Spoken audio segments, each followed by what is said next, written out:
ഹജ്ജിനെത്തിയ ആദ്യ മലയാളി സംഘം ഇന്ന് നാട്ടിലേക്ക് മടങ്ങും. സ്വകാര്യ ഗ്രൂപ്പിലെത്തിയവരാണ് മടങ്ങുന്നത്. സംസ്ഥാന ഹജ്ജ് കമ്മിറ്റിക്ക് കീഴിലെത്തിയവർ മദീന സന്ദർശനത്തിനായി പുറപ്പെടാനുള്ള ഒരുക്കത്തിലാണ്.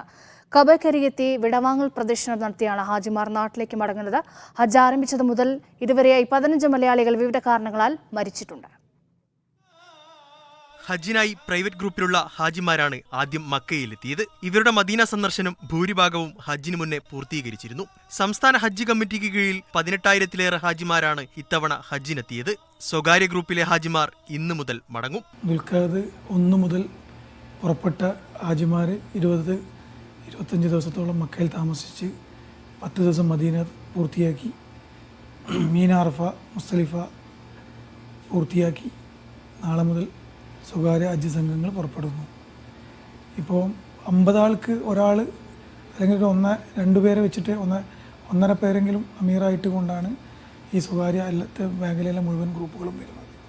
അതുകൊണ്ട് തന്നെ ഈ 50 ആളുകളെയും പൂർണ്ണമായും എല്ലാവിധ അമലുകളും പറഞ്ഞു കൊടുക്കാനും കൃത്യമായ രീതിയിൽ ഹജ്ജ് ചെയ്യിപ്പിക്കാനും ഒക്കെ ഇവർക്ക് സാധിക്കുന്നുണ്ട്.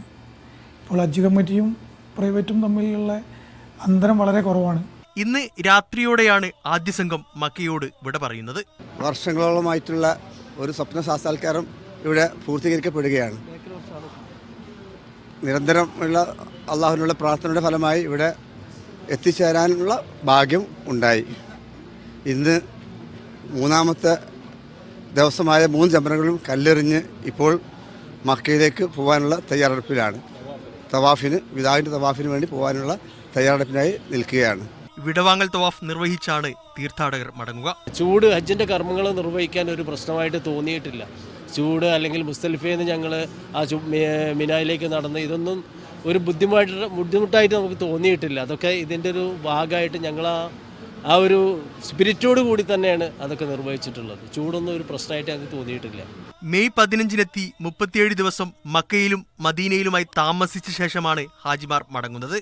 കഅബ ആദ്യം കണ്ട സമയത്ത് ഉള്ള ഫീല് അതെങ്ങനെയാണെന്ന് പറയേണ്ടതെന്ന് അറിയില്ല. അതേപോലെ നബി റൗളയിൽ പോയപ്പോൾ എങ്ങനെ സന്തോഷം കൊണ്ടാണോ അതോ സങ്കടം കൊണ്ടാണോ പൊട്ടിക്കരയണമെന്ന് മനസ്സിലാവുന്നില്ല. ഞാൻ മാത്രമല്ല, എൻ്റെ കൂടെയുള്ള എല്ലാവരും അങ്ങനെ തന്നെയായിരുന്നു. വല്ലാത്തൊരു ഫീൽ തന്നെയായിരുന്നു അത് കഴിഞ്ഞ് ഞങ്ങൾ അവിടെയെല്ലാം ഞങ്ങൾ കുറേ ദിവസം നിന്നിട്ടുണ്ടായിരുന്നു. അവിടെയെല്ലാം എല്ലാം നമുക്ക് സ്റ്റേ ആയിക്കോട്ടെ, ഫുഡ് ആയിക്കോട്ടെ, എല്ലാ ഫെസിലിറ്റീസും ഉണ്ടായിരുന്നു. അത് കഴിഞ്ഞ് ഞങ്ങൾ പോകുന്നത് അറഫയിലാണ്. അറഫയിൽ ഇത്രയും ജനങ്ങൾ ഒന്നിച്ച് നിൽക്കുന്ന ഒരു സ്ഥലത്ത് എന്താ പറയുക, എങ്ങനെയാണ് ഇത്രയും നല്ല ഫെസിലിറ്റീസൊക്കെ തരാൻ പറ്റണതെന്ന് നമുക്ക് അറിയണില്ല. ഹജ്ജിനെത്തിയ 18 ഹാജിമാർ ഇതുവരെയായി വിവിധ കാരണങ്ങളാൽ മക്കയിലും മദീനയിലുമായി മരണപ്പെട്ടിട്ടുണ്ട്. ഇവരുടെ ഖബറടക്കം പൂർത്തീകരിച്ചു വരുന്നുണ്ട്. ഹജ്ജ് കമ്മിറ്റിക്ക് കീഴിലെത്തിയ ഹാജിമാരുടെ മദീന സന്ദർശനം ഞായറാഴ്ച ആരംഭിക്കും. ഇവർ 8 ദിവസം മദീനയിൽ തങ്ങും. ശേഷം മദീന വഴിയാകും നാട്ടിലേക്ക് മടങ്ങുക. Sabith Saleem, media 1, Mecca.